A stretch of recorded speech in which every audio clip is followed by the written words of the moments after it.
Hello student, uh, here today discuss on the class 10th syllabus of biology in the science। आज हम लोग class 10th के जो science का book है उसमें से वायु का चैप्टर एक है लाइफ प्रोसेस, और इसी का स्टडी करेंगे और देखते हैं कि लाइफ प्रोसेस जिस सुनने में आया है कि बहुत टफ है, सब बच्चे बता रहे हैं क्लास के। तो आज इसके ऊपर हम एक वीडियो बना ही लेते हैं। What is life process? Those process which is essential for the maintain of our life are called life process। in the simple language कि वह प्रोसेस या वह क्रिया जो हमारी बॉडी को मेंटेन करने के लिए या जिंदा रखने के लिए इसेंशियल होते हैं उसको हम लाइफ प्रोसेस कहते हैं। सिंपल सी बात। अब देखते हैं कि कौन कौन से प्रोसेस हैं। तो फर्स्ट आपका है न्यूट्रिशन,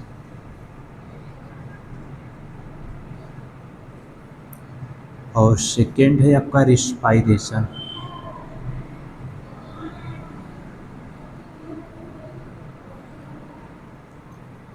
और थर्ड है आपका transportation,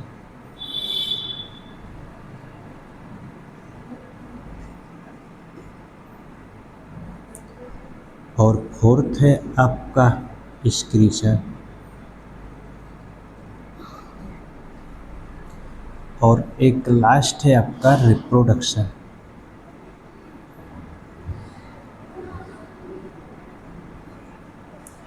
Which are the following?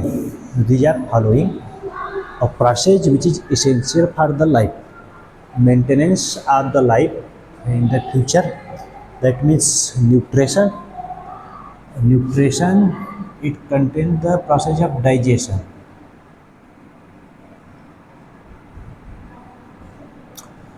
Digestion यानी किसी कि भोजन लेते हैं तो भोजन अगर नहीं लेंगे तो जिंदा नहीं रह पाएंगे कुछ दिनों बाद। तो ऐसा है कि डाइजेशन भी प्रोसेस आपका इसेंशियल है। तो लाइफ प्रोसेस के डिफिनेशन में यही बताया गया है कि the process which is essential for the maintain of the our body या our life are called the life process. जैसे कि डाइजेशन या न्यूट्रिशन भी इम्पॉर्टेंट है बॉडी के लिए, और रिस्पायरेशन जो सांस लेते हैं वो भी इम्पॉर्टेंट है। अगर सांस नहीं लेंगे तो लाइफ फंस जाएगी। और फिर उसके बाद ट्रांसपोर्टेशन, जैसे कि ब्लड का ट्रांसपोर्ट, ब्लड का फंक्शन है कि ऑक्सीजन को ट्रांसपोर्ट करता है one place to another place, और भी मटेरियल का ट्रांसपोर्ट करता है जैसे कि प्रोटीन, ग्लूकोज, इस सब का ट्रांसपोर्ट करता है। एक्सक्रीशन और removal of the waste product from the body, excretion भी सिलसिले पदार्थ है। जैसे किडनी फेल होती है तो आदमी डेथ हो जाता है, तो kidney is the main component of the excretion. और reproduction is the life process. कितने भी बुक में रिप्रोडक्शन दिया है नहीं, लेकिन reproduction is essential for the reproduction is essential for maintain the life because the number of population increases by the process of reproduction। अगर reproduction नहीं होगा तो एक लाइफ है फिर खत्म हो जाएगी, तो धरती विराम हो जाएगी, इस पर कोई लाइफ नहीं रहेगा। तो नंबर उसका बैलेंस करने के लिए रिप्रोडक्शन इज इसेंशियल। तो इस सब प्रोसेस है, इसी सब प्रोसेस को मिला करके एक साथ कर देंगे हम life process. This are the following process. अब इस प्रोसेस का हम लोग और सिंपल से धीरे धीरे एक एक हेडिंग और स्टडी करेंगे। ये आपका एक चैप्टर है, और इसमें फर्स्ट हम लोग डिस्कस करते हैं न्यूट्रिशन।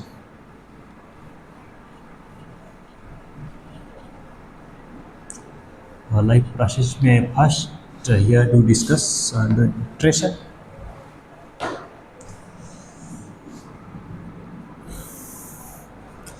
और देखते हैं nutrition. Nutrition is the process by which organism take nutrient, with nutrient help in the growth development of the body and provide energy for doing the work।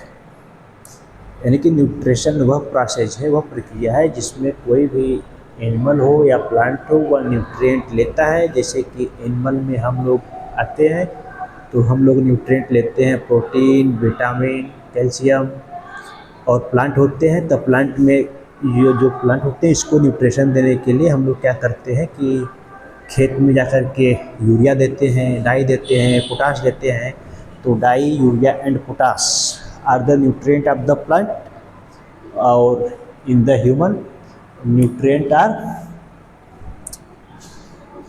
In human nutrient protein, carbohydrate, vitamins, fats, etc. these are and last में mineral कर देते हैं. They are following or nutrient help in the growth and development of the body of the animal, but in case of the plant cell, in plant following nutrient like the urea, potash और die जिसको DAP कहते हैं, and mineral, इसे macronutrient और micronutrient दो part में बांटा गया है. जब आप लोग आगे क्लास में चलेंगे हायर लेवल में और इंटर में बायो पढ़ेंगे तो उसमें माइक्रोन्यूट्रिएंट और मैक्रोन्यूट्रिएंट दो सेपरेट क्लास बताया गया है. तो these are the following substance are considered in the nutrient. तो सिंपल सी बात, न्यूट्रिशन का definition, the process by take animal या the process by which organism take nutrient and these nutrients help in growth and development and provide energy for the work are called nutrition. अब देखते हैं कि nutrition कितने types का होता है. और nutrition are generally two types, phototroph and autotroph. Phototrophic nutrition और सेकेंड आपका है, सॉरी फोटोट्रॉप, ये आपका ऑटोट्रॉप है. इसको हम लोग कहते हैं ऑटोट्रॉप, ऑटोट्रॉपिक न्यूट्रिशन, और दूसरा है हेटेरोट्रॉपिक.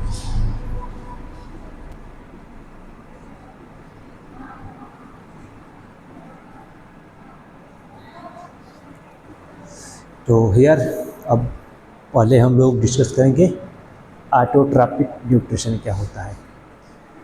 तो ऑटोट्रॉपिक न्यूट्रिशन या autotroph, those organism which make their own food material are called autotroph. Auto और ट्रॉप, ऑटो इक्वल टू होता है सेल,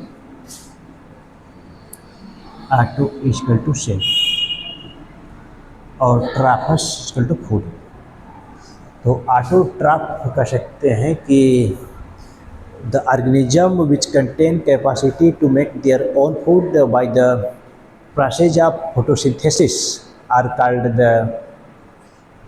ऑटोट्रॉपिक न्यूट्रिशन. जैसे कि समझेंगे कि वह एनिमल या वह पौधा जो अपना भोजन स्वयं बनाए, विद किसी का सहायता न ले, उसको हम ऑटोट्रॉप कहेंगे. अब बोलेंगे सर हम लोग तो अपना भोजन स्वयं बना के आते हैं, घर पे मम्मी बनाती हैं. ऐसा नहीं, मतलब कि किसी पौधे का, जैसे कि हम लोग भोजन बनाते हैं तो जो गेहूँ होता है उसके पौधे से हम लोग गेहूँ लेते हैं, और जो चावल होता है उसके पौधे से चावल लेते हैं, तभी बनाते हैं ना. ऐसा किसी की सहायता से न लें. जैसे प्लांट है तो अपना भोजन स्वयं बनाता है, वह क्या करता है, मिनरल लेता है और वाटर लेता है अर्थ से, और उसके बाद सनलाइट और इन्वायरमेंट से जितने भी कार्बन डाइऑक्साइड हैं और अदर गैसेस हैं उसको लेकर के अपना फूड बनाता है. इस प्रोसेस को हम लोग कहते हैं फोटोसिंथेसिस. तो photosynthesis is the process of autotroph. Autotroph the organism which there own food material, जो अपना सेल्फ फूड बनाए उसको ऑटोट्रॉप कहते हैं.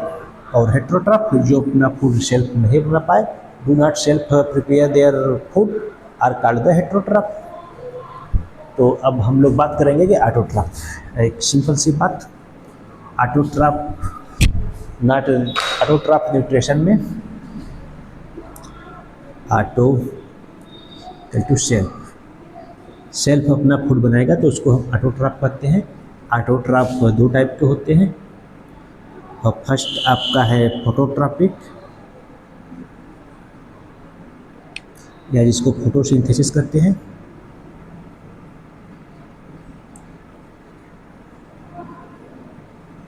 और सेकेंड है कीमोसिंथेसिस या कीमोट्रॉप। कीमोसिंथेसिस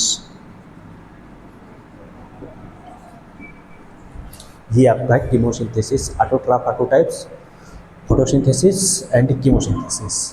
तो फोटोसिंथेसिस में हम लोग बात करेंगे कि photosynthesis is the process by which plant cell make their food and with the help of mineral and water absorbed from the earth with the help of the root and in the environment, carbon dioxide and other essential gases take from the leaf through the stomata and sunlight directly fall on the leaf. With the help of sunlight, the plant prepare their food in the form of the glucose.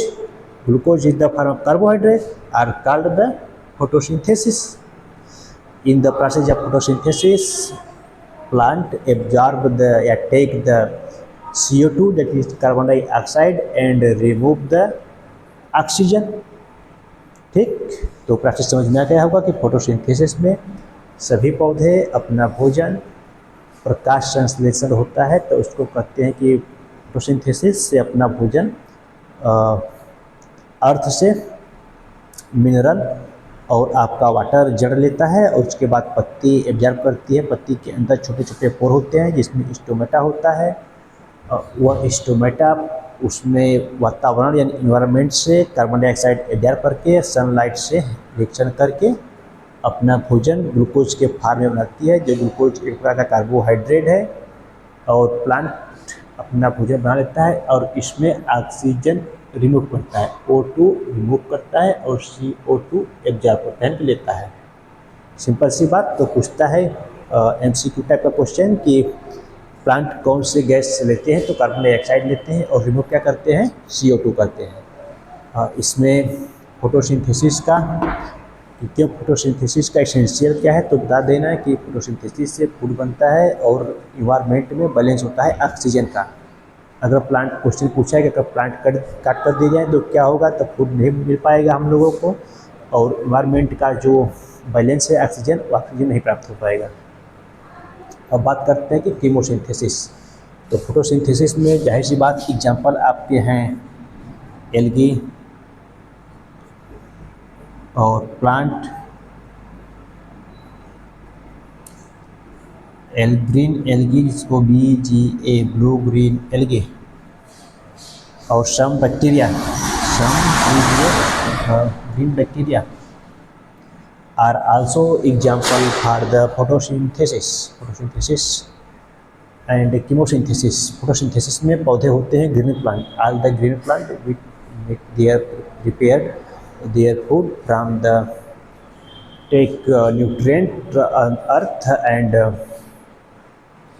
environment carbon dioxide in the presence of sunlight make their food। In the chemosynthesis is the process by which organisms prepare their own food from the chemical substance without help of any other organism are called the chemosynthesis।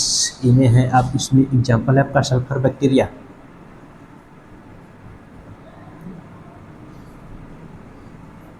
Sulphur bacteria है, इसमें chemosynthesis में होता है क्या है, कोई भी bacteria छोटे छोटे जो होते हैं वह केमिकल सबस्टेंस जैसे कि मीथेन हो गया और अमोनिया हो गया, इस सब से अपना फूड बनाते हैं, तो इसको हम कीमोसिंथेसिस कहते हैं। ये भी ऑटोट्रॉफ का मेथड है। तो हम लोग अब बात करेंगे कि हेटेरोट्रॉफ।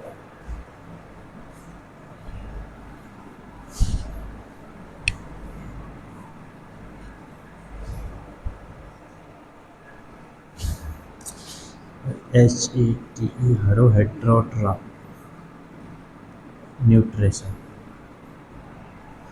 हेटेरोट्रॉफ न्यूट्रिशन में जैसे ऑटोट्रॉफ में सेल्फ प्रिपेयर्ड होता है, तो हेटेरोट्रॉफ में organism do not make their self food and depend on the other animal और the plant for the food.